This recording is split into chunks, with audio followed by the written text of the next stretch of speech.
अहिल्या की कथा। प्रातः काल जब राम और लक्ष्मण ऋषि विश्वामित्र के साथ मिथिलापुरी के वन उपवन आदि देखने के लिए निकले तो उन्होंने एक उपवन में एक निर्जल स्थान देखा।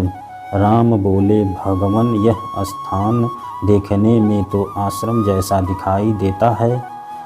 क्या कारण है कि यहाँ कोई ऋषि या मुनि दिखाई नहीं देते? विश्वामित्र जी ने बताया, यह स्थान कभी महात्मा गौतम का आश्रम था। वे अपनी पत्नी अहिल्या के साथ यहाँ रह कर तपस्या करते थे। एक दिन जब गौतम ऋषि आश्रम के बाहर गए हुए थे तो उनकी अनुपस्थिति में इंद्र ने गौतम के वेश में आकर अहिल्या से प्रणय याचना की। यद्यपि अहिल्या ने इंद्र को पहचान लिया था तो भी यह विचार करके कि मैं इतनी सुंदर हूँ कि देवराज इंद्र स्वयं मुझसे प्रणय याचना कर रहे हैं, अपनी स्वीकृति दे दी। जब इंद्र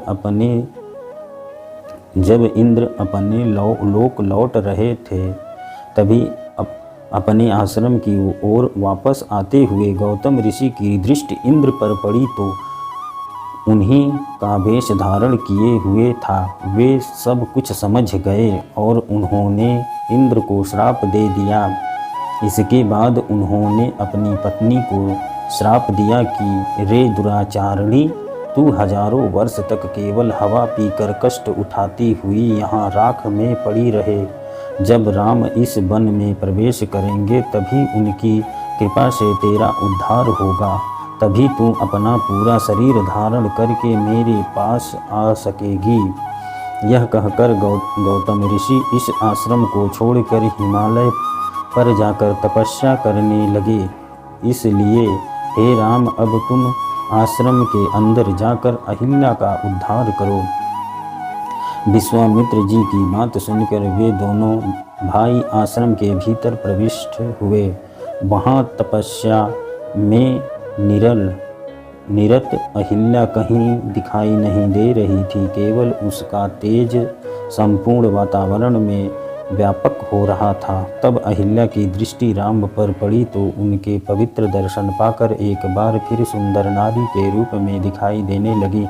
नारी रूप में अहिल्या को सम्मुख पाकर राम और लक्ष्मण ने श्रद्धापूर्वक उनके चरण स्पर्श किए।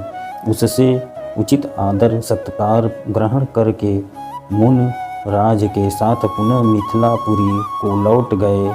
कथा यहाँ समाप्त होती है। हर हर महादेव।